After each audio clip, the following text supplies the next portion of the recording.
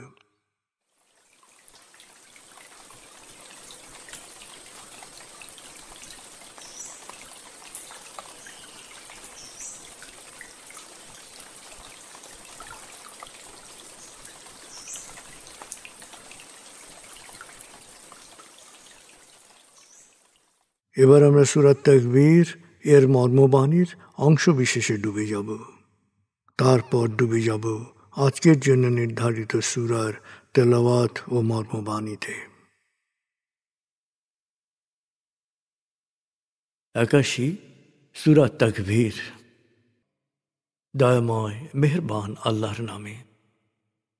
যখন সূর্য অন্ধকারে ঢেকে যাবে, যখন তারকারাজি নিজেদের আলো হারাবে, যখন পর্বতমালা মরীচিকার ন্যায় উধাও হবে, যখন পূর্ণ গর্ভবতী উটনী পরিত্যক্ত হবে, যখন সকল বন্য পশুকে একত্র করা হবে, যখন সমুদ্রের জলরাশি স্ফীত হবে, যখন দেহে আবার আত্মা সংযুক্ত হবে, যখন জীবন্ত কবর দেয়া শিশুকন্যাকে জিজ্ঞেস করা হবে কি অপরাধে তাকে হত্যা করা হয়েছিল, যখন প্রত্যেকের আমলনামা দেখানো হবে, যখন আকাশের আবরণ সরানো হবে, যখন জাহান্নামের আগুন গনগনে লাল করা হবে, যখন জান্নাতকে দৃশ্যমান করা হবে, সেদিন প্রত্যেকেই জানতে পারবে কি পরিণতির জন্যে সে নিজেকে প্রস্তুত করেছে, বুঝতে পারবে কি করা উচিত ছিল আর কি করা উচিত হয়নি। সাক্ষী আবর্তনশীল নক্ষত্র, কক্ষপথে দৃশ্যমান গ্রহসমূহ যা এক সময় অদৃশ্য হয়, সাক্ষী রাতের অবসান মুহূর্ত এবং প্রভাতের আগমন কাল।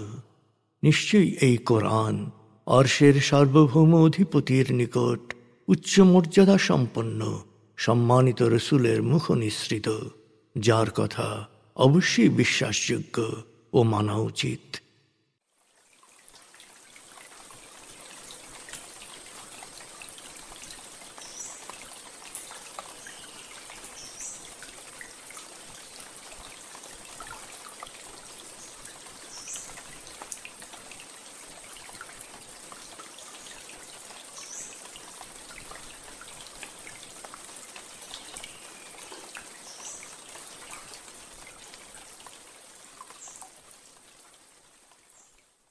এবার আমরা সূরা সেজদা 1 থেকে 22 আয়াতের তেলাওয়াত ও মর্মবাণীর গভীরে ডুবে যাব। 32 সূরা সেজদা। বিসমিল্লাহির রহমানির রহিম। আলিফ লাম মিম। তানজিলুল কিতাবি লা রাইবা ফীহি মির রাব্বিল আলামিন। أم يقولون افتراه بل هو الحق من ربك لتنذر قوما ما أتاهم من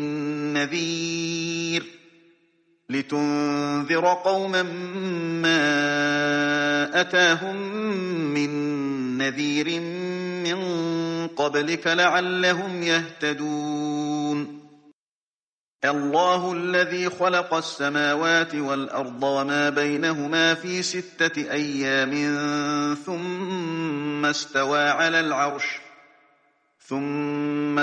على العرش ما لكم من دونه من ولي ولا شفيع أفلا تتذكرون. يدبر الأمر من السماء إلى الأرض ثم يعرج إليه في يوم كان مقداره 1000 سنة مما تعدون. ذلك عالم الغيب والشهادة العزيز الرحيم. الذي أحسن كل شيء خلقه وبدأ خلق الإنسان من طين ثم جعل نسله من سلالة من ماء مهين ثم سواه ونفخ فيه من روحه وجعل لكم السمع والأبصار والأفئدة قليلا ما تشكرون. وقالوا أإذا ضللنا في الأرض أإنا لفي خلق جديد بل هم بلقاء ربهم كافرون. قل يتوفاكم ملك الموت الذي وكل بكم ثم إلى ربكم ترجعون. ولو ترى إذ المجرمون ناكسوا رؤوسهم عند ربهم ربنا أبصرنا وسمعنا فارجعنا نعمل صالحا إنا موقنون. ولو شئنا لآتينا كل نفس هداها ولكن حق القول مني لأملأن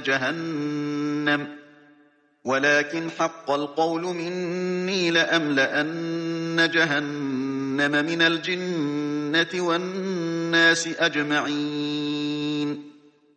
فذوقوا بما نسيتم لقاء يومكم هذا إنا نسيناكم وذوقوا عذاب الخلد بما كنتم تعملون.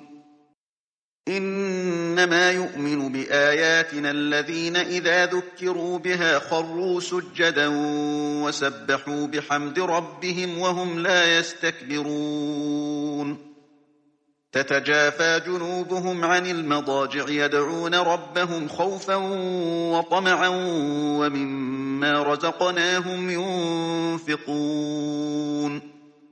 فلا تعلم نفس ما أخفي لهم من قرة أعين جزاء بما كانوا يعملون أفمن كان مؤمنا كمن كان فاسقا لا يستوون أما الذين آمنوا وعملوا الصالحات فلهم جنات المأوى نزلا بما كانوا يعملون وأما الذين فسقوا فمأواهم النار كلما أرادوا أن يخرجوا منها أعيدوا فيها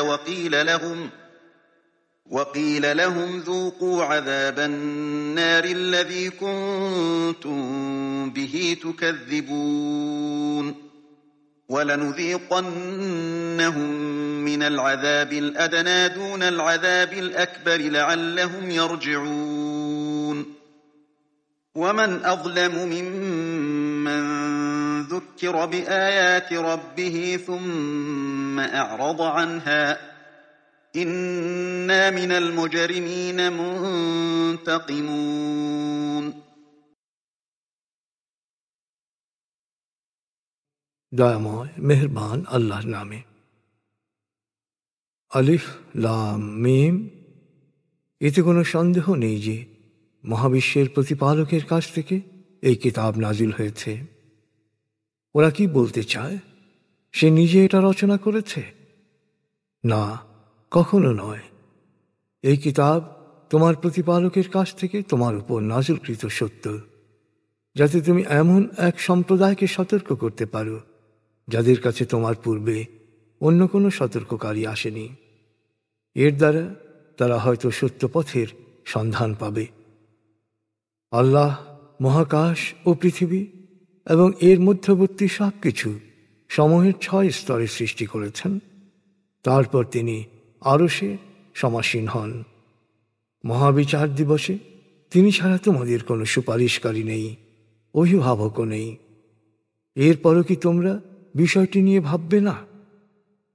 মহাকাশের শেষ সীমানা থেকে পৃথিবী পর্যন্ত সকল অস্তিত্বের তিনিই নিয়ন্তা, আর শেষ পর্যন্ত সবাই তাঁর বিচারের মুখোমুখি হবে এক নির্দিষ্ট দিনে। সেই দিনটি মনে হবে তোমাদের হিসাবের 1000 বছরের সমান।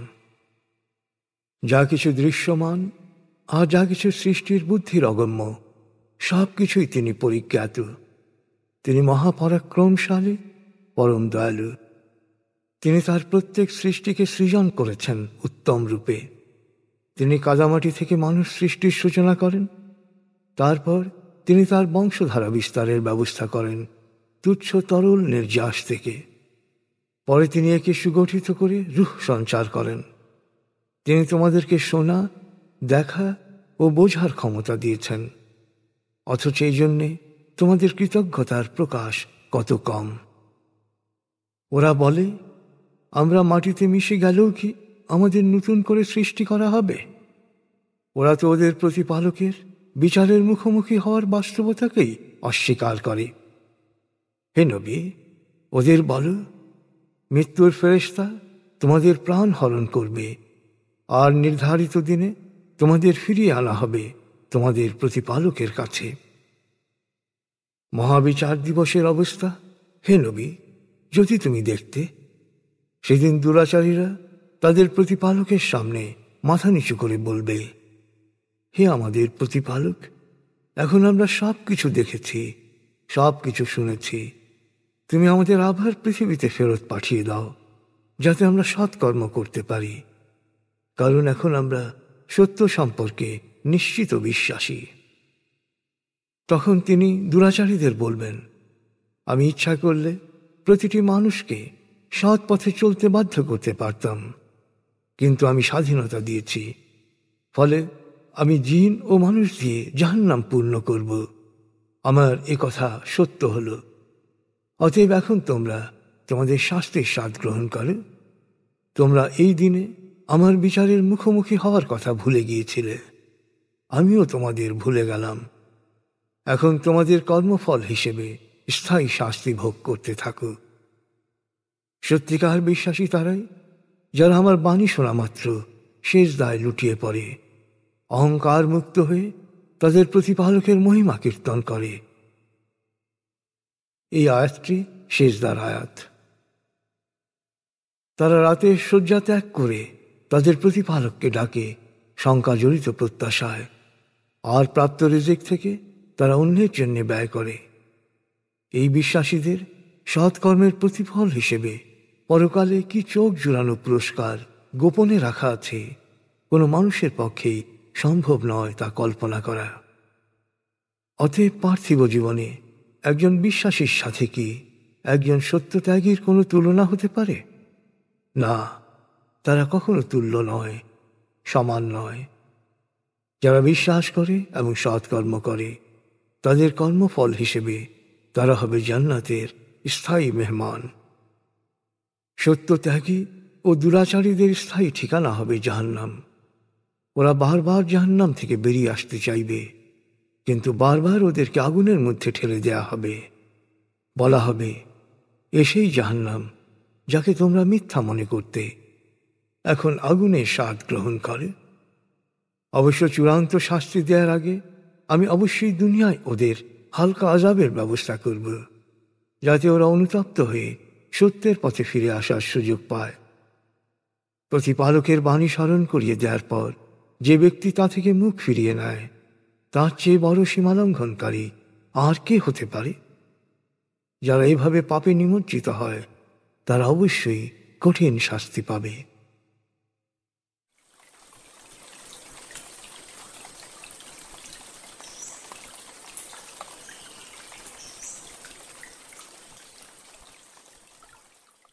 আপনি এতক্ষণ মর্মবাণীর গভীরে ডুবেছিলেন।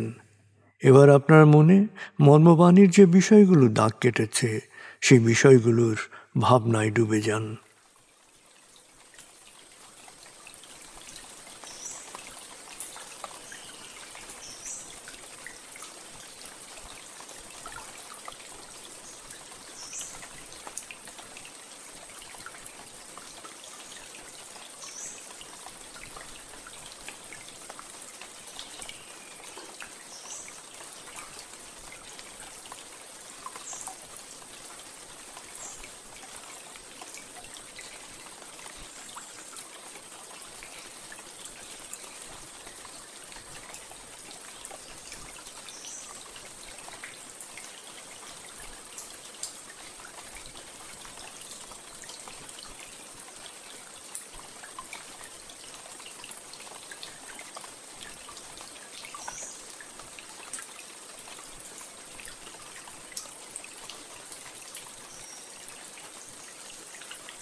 এবার আমরা জিকির ও দোয়ার গভীরে ডুবে যাব।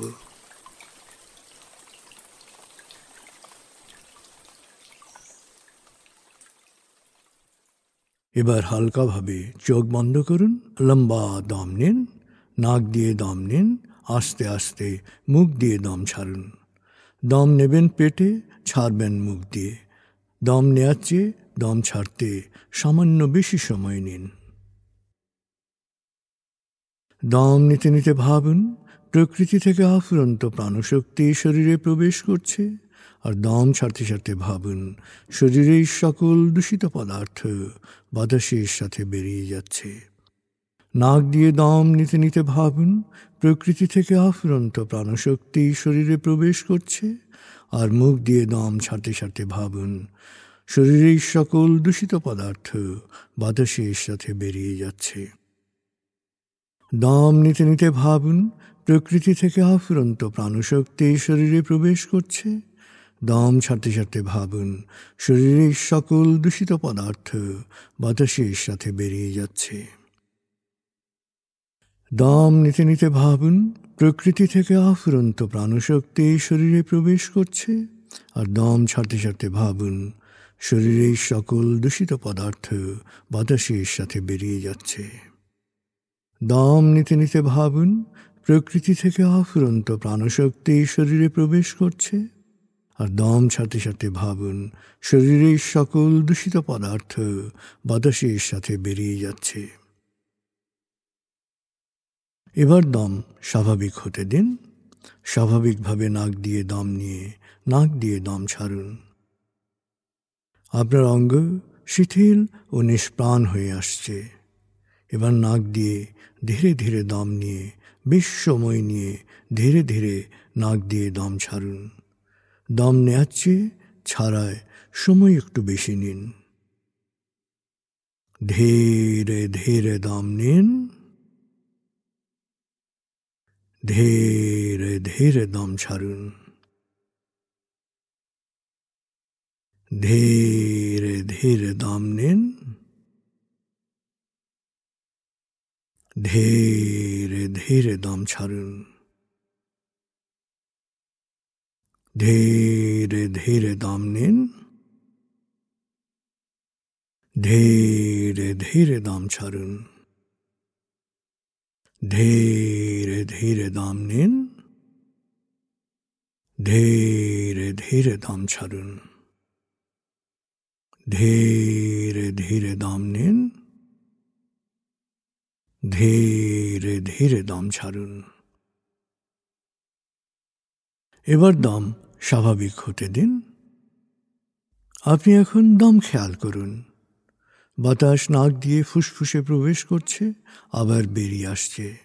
আপনার পুরো মনোযোগ নাকে দমের প্রবেশ পথে দিন। বাতাস স্বাভাবিক যাওয়া আসা করুক, আপনি শুধু দম খেয়াল করুন।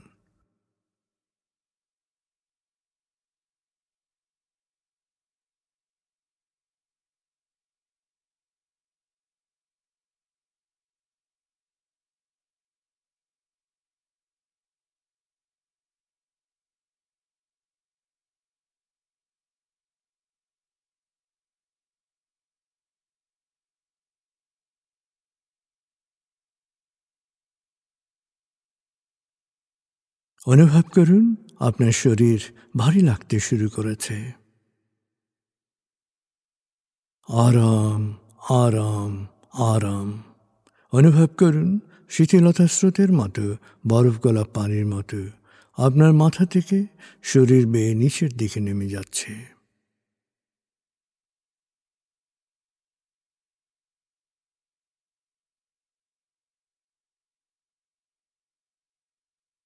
আপনি এখন পুরোপুরি শিথিল। শিথিলায়নের গভীর স্তরে প্রবেশ করেছেন আপনি। আপনার ব্রেন ওয়েভ বিটা স্তর থেকে নেমে গেছে আলফায়। মনের বাড়ির পথে আপনি এখন আলফা স্টেশনে এসে পৌঁছেছেন। এই স্টেশনে আপনার জন্য রয়েছে বিশেষ ওয়েটিং রুম। আলফা স্টেশন থেকে আপনি এখন মনের বাড়িতে যাচ্ছেন। আমি গণনা শুরু করছি। 19,